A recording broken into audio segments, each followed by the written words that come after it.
Hello students, good evening all of you. कैसे हो आप सब? आई होप आप अच्छे ही होंगे। तो चलिए शुरू करते हैं आज का टॉपिक एडजेक्टिव्स। एडजेक्टिव में आपने रूल नंबर 1 से लेके 5 तक समझ लिया था। तो आज हम देखेंगे रूल नंबर 6। तो चलिए रूल नंबर 6 को पहले नोट कर लेते हैं, उसके बाद आपको हम समझाएंगे। तो रूल नंबर 6 है हमारा,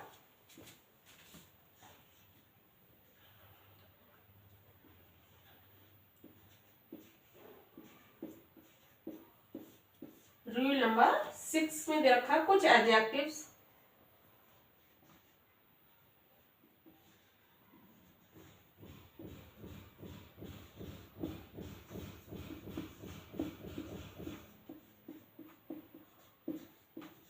अर्थ में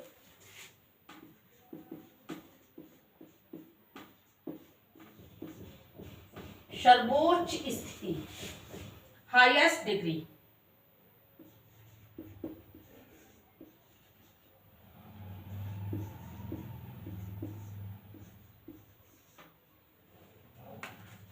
हाईएस्ट डिग्री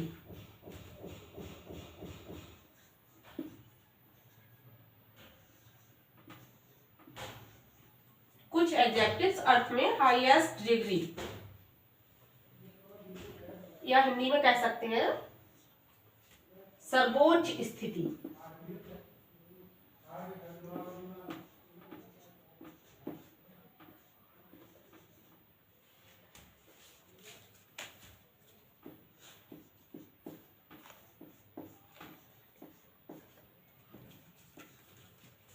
क्या वो कुछ एडजेक्टिव्स अर्थ में सर्वोच्च स्थिति, हाईएस्ट डिग्री दिखाते हैं।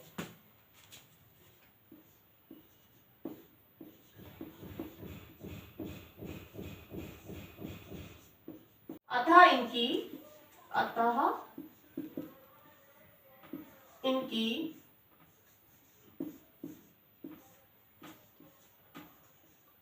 कंपैरेटिव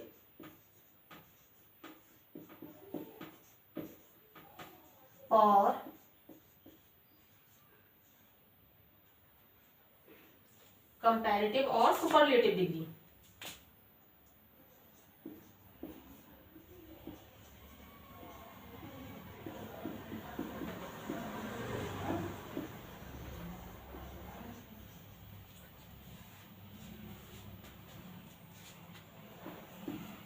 नहीं होती है।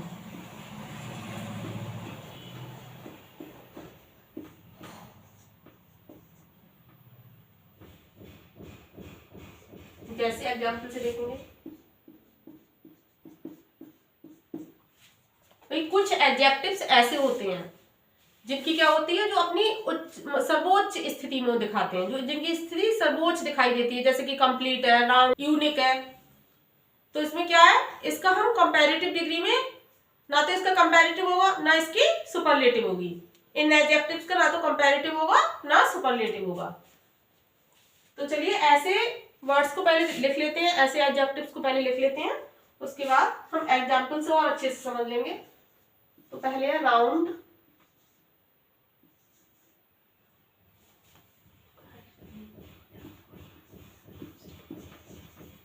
Perfect,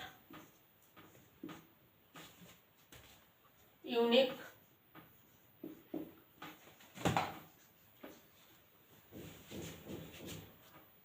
cheap,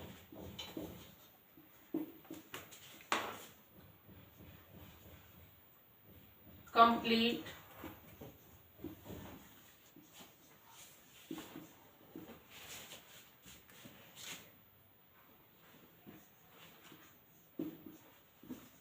eternal, extreme,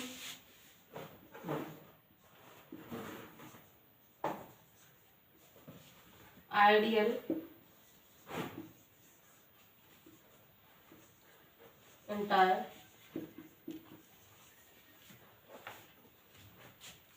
empty,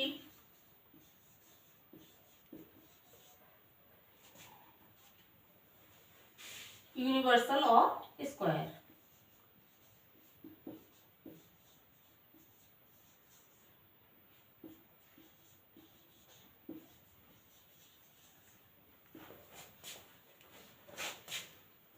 square आदि। तो एक बार फिर से समझ लीजिए, कुछ एडजेक्टिव्स अर्थ में हाईएस्ट डिग्री यानी कि सर्वोच्च स्थिति दिखाते हैं, तो इनकी क्या होती है, कंपैरेटिव और सुपरलेटिव। ये कंपैरेटिव और सुपरलेटिव डिग्री नहीं होती है। जैसे कि राउंड है, राउंड मीन्स क्या होता है, गोल। अब गोल से भी ज्यादा कोई गोल थोड़ी होगा, तो ये क्या है, राउंड अपने आप में क्या है, सर्वोच्च स्थिति दिखा रहा है।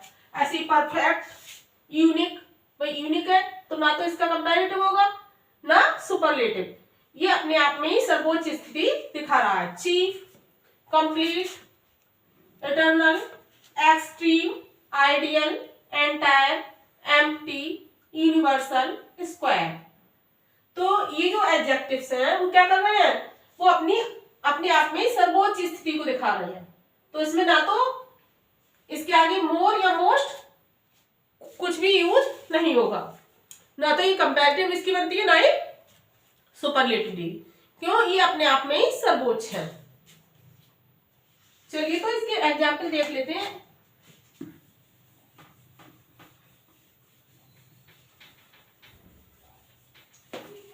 एग्जाम्पल से आपको समझाते हैं, एग्जाम्पल से आपको सही से समझ में आ जाएगा।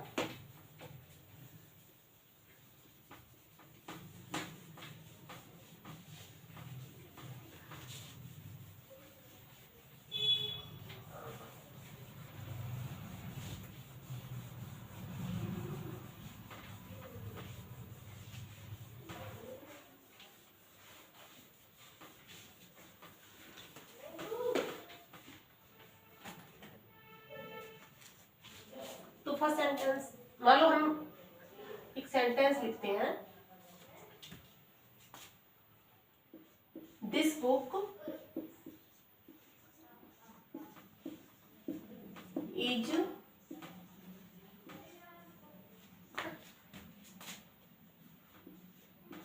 Most complete in every way. This book is most complete in every way. अब ये क्या है, करेक्ट है या इनकरेक्ट, ये क्या है, इनकरेक्ट है, क्योंकि जो कंप्लीट एडजेक्टिव है वो अपने आप में क्या कर रहा है, सर्वोच्च स्थिति को दिखा रहा है। तो इससे पहले सुपरलेटिव का यूज नहीं होगा। तो हम क्या करेंगे, इसको करेक्ट क्या करेंगे, ये क्या हो गया, इनकरेक्ट, तो इसके बाद क्या लिख दो, ये क्या है, इनकरेक्ट। तो इसका करेक्ट क्या हो जाएगा, इसका करेक्ट हो जाएगा दिस बुक इज कंप्लीट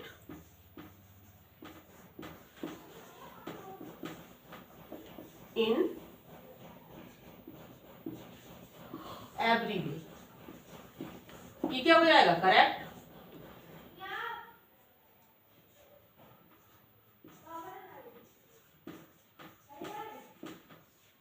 ठीक है भाई, हमारा सेंटेंस क्या था, this book is most complete in every way, जो कि रॉन्ग था। क्यों रॉन्ग था, क्योंकि हमने इसमें सुपरलेटिव डिग्री का यूज किया था, मोस्ट का यूज कर दिया था, क्योंकि कंप्लीट जो एडजेक्टिव है वो सुपरलेटिव डिग्री में नहीं यूज होता है, क्योंकि कंप्लीट जो वर्ड है वो अपने आप से ही सर्वोच्च स्थिति को दिखा रहा है। तो इसमें जो मोस्ट है वो रॉन्ग है, मोस्ट को हटा देंगे, क्या हो जाएगा, this book is complete in every way. इस तरह से ये बिल्कुल करेक्ट हो जाएगा। चलिए एक और एग्जाम्पल देखते हैं।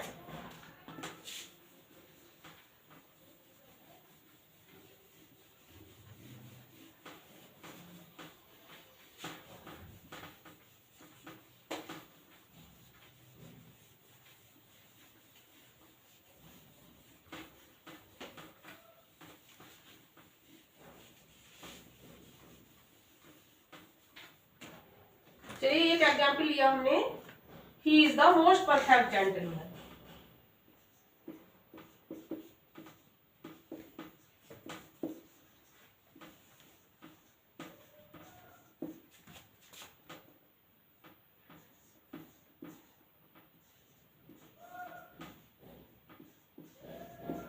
Perfect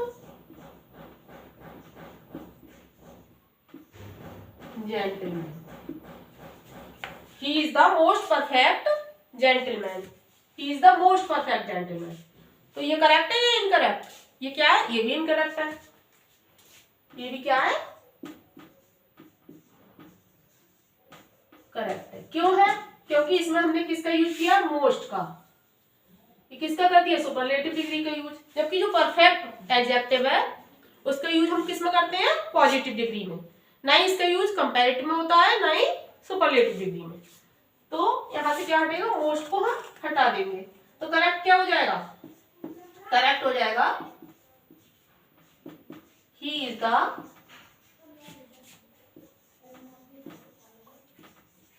perfect gentleman.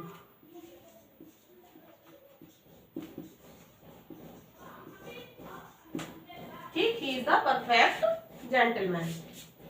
आगे समझ में कि जो राउंड है, परफेक्ट है, कंप्लीट है, यूनिक है, ये ऐसे एडजेक्टिव हैं जिनका कंपैरेटिव और सुपरलेटिव में यूज नहीं करते हैं, ये पॉजिटिव डिग्री में यूज होते हैं। तो वहीं से हमने 2 एग्जाम्पल लिए थे। तो सेकंड एग्जाम्पल में क्या होता था? ही is the most perfect gentleman. तो ये क्या था? इनकरेक्ट था। क्यों था इनकरेक्ट? क्योंकि हमने इसमें मोस्ट का यूज किया था, सुपरलेटिव डिग्री का यूज किया था, जो कि रॉन्ग था। तो हमने इसका करेक्ट क्या हो जाए? क्या हो जाएगा इसका correct? He is the perfect gentleman. इस तरह से ये क्या हो जाएगा? बिल्कुल करेक्ट हो जाएगा।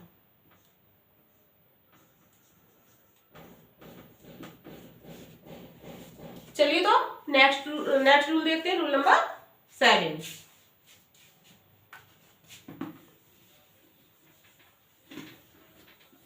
रूल नंबर 6 तो आपको अच्छे से समझ में आ गया होगा।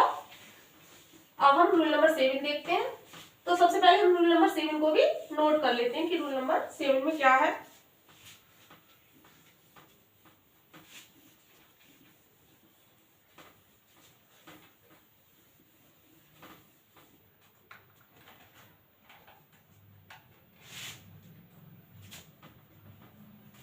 तो रूल नंबर 7 को पहले हम नोट कर लें। दो व्यक्तियों वस्तुओं की तुलना के लिए, दो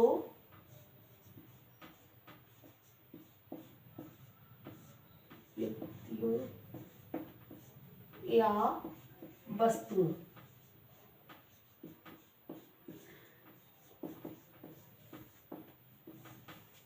की तुलना के लिए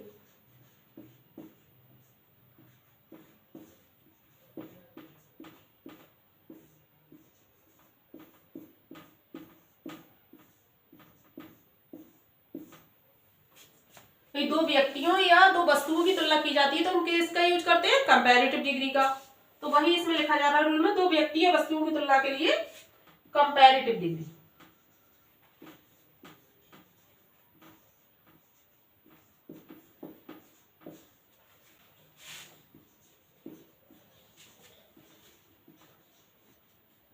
और इससे अधिक के लिए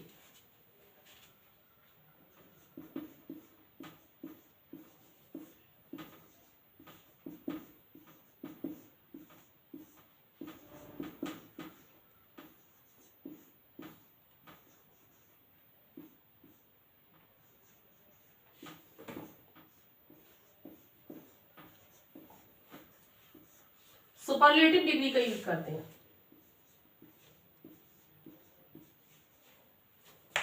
सुपरलेटिव डिग्री का प्रयोग करते हैं।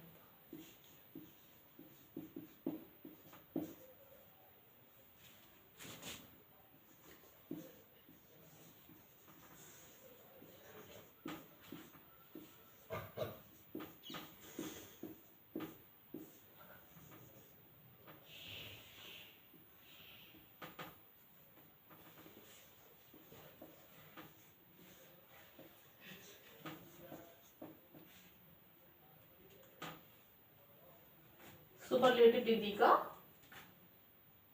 प्रयोग करते हैं। एक बार फिर से देख लीजिए, दो व्यक्तियों या वस्तुओं की तुलना के लिए कंपैरेटिव डिग्री और इससे अधिक के लिए सुपरलेटिव डिग्री का प्रयोग करते हैं। भाई जब दो व्यक्तियों या वस्तुओं की तुलना हो तो कौन सी डिग्री का यूज होगा? कंपैरेटिव। किसके लिए यूज होता है? तुलना के लिए। कंपैरेटिव डिग्री का दो व्यक्तियों या वस्तुओं की तुलना के लिए। और सुपरलेटिव का दो से अधिक होंगी तो किसका यूज करेंगे हम? सुपरलेटिव डिग्री का यूज करेंगे।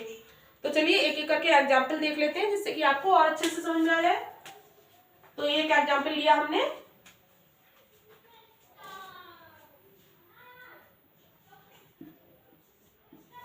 C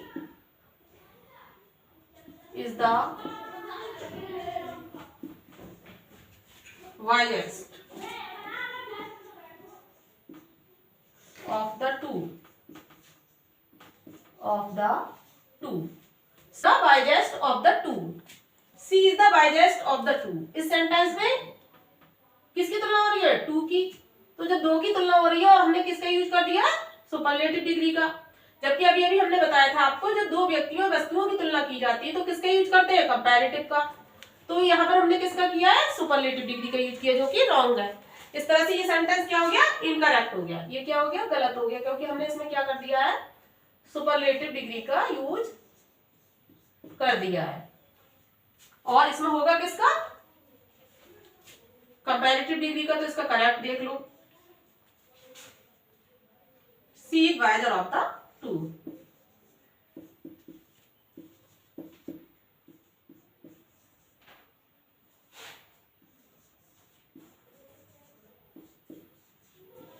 वह दो में बुद्धिमान है। ठीक है, तो ये क्या हो गया? ये करेक्ट हो गया। She is wiser of the two क्या हो गया? ये करेक्ट हो गया।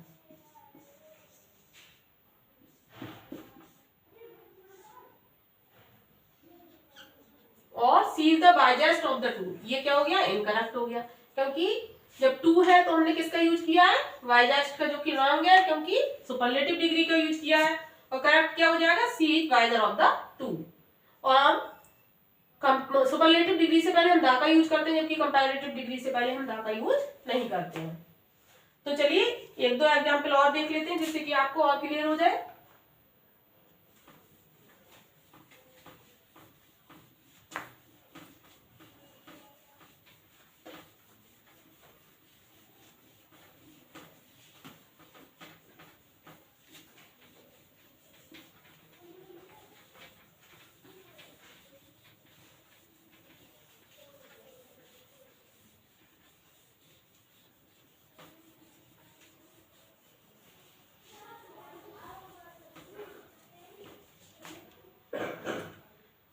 सेकेंड एग्जाम्पल लिया हमने।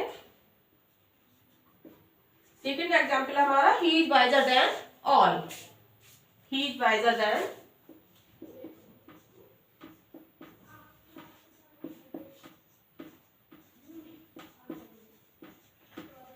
देन ऑल, कि वह सब में मतलब ऑल सभी में सबसे ज्यादा क्या है? वाइजर है। तो क्या है इसमें? वही जब दो से अधिक दे रखा होता है तो हमने किसका यूज कर दिया? कंपैरेटिव का, जो कि रॉन्ग है। अभी अभी इस रूल में हमने रूल नंबर 7 में बताया जब दो से अधिक व्यक्ति या वस्तुओं के बीच तुलना की जाती है तो किसका यूज करते हैं हम? सुपरलेटिव डिग्री का। जबकि यहाँ पर हमने क्या कर दिया है? कंपैरेटिव डिग्री का, जो कि रॉन्ग है। तो ये सेंटेंस कैसा हो गया? इनकरेक्ट हमारा।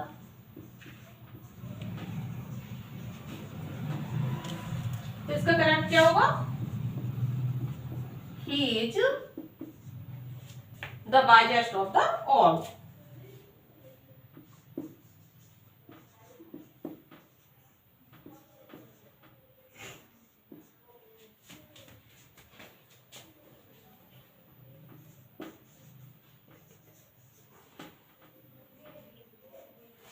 He is the wisest of all. ये क्या हो गया? करेक्ट। ये क्यों करेक्ट हो गया? क्योंकि all लिखा है। भाई सब में क्या है? वाइजेस्ट है। तो किसका यूज होगा? ना कि कंपैरेटिव डिग्री का। किसका होगा? सुपरलेटिव डिग्री का यूज होगा। यहाँ पे जो वाइजेस्ट है वो बिल्कुल करेक्ट है, और जो वाइजर दे रखा है ऑल की तुलना की गई है तो उसमें क्या आएगी? Superlative degree. हमने यहाँ पे क्या किया था? कंपैरेटिव डिग्री का यूज, जो कि रॉन्ग है। और यहाँ पे जो सुपरलेटिव डिग्री का यूज किया is the wisest of all, ये बिल्कुल ठीक है। क्योंकि रूल नंबर 7 में अभी अभी बताया था हमने आपको कि दो की तुलना की जाती है तो कंपैरेटिव डिग्री का यूज होता है, और दो से अधिक के लिए किसका करते हैं? सुपरलेटिव डिग्री का। चलिए एक एग्जांपल और ले लेते हैं। The girl is clever of the three.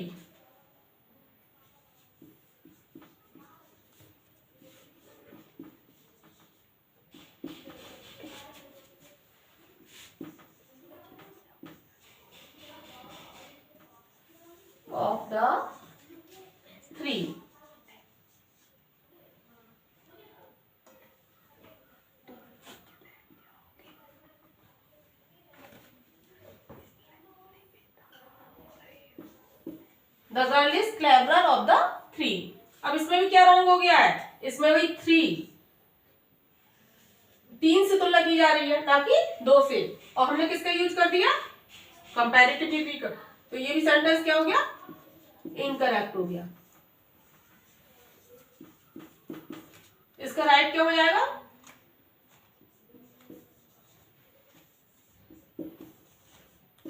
The girl is the cleverest of the three.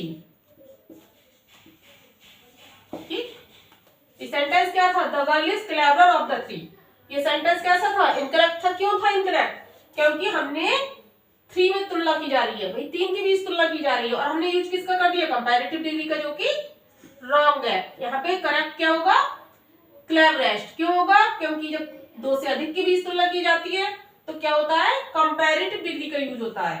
अब the girl is the cleverest of the three, ये बिल्कुल करेक्ट हो गया, क्योंकि तुलना 2 से अधिक के बीच की जा रही थी। ये जो नीचे वाला सेंटेंस है वो बिल्कुल ठीक है। तो आज आपने रूल नंबर 6 और 7 को पढ़ा। आई होप आपको अच्छे से समझ में आए होंगे। तो आज का वीडियो हम यहीं समाप्त करते हैं, कल मिलेंगे नेक्स्ट वीडियो के साथ। Thank you.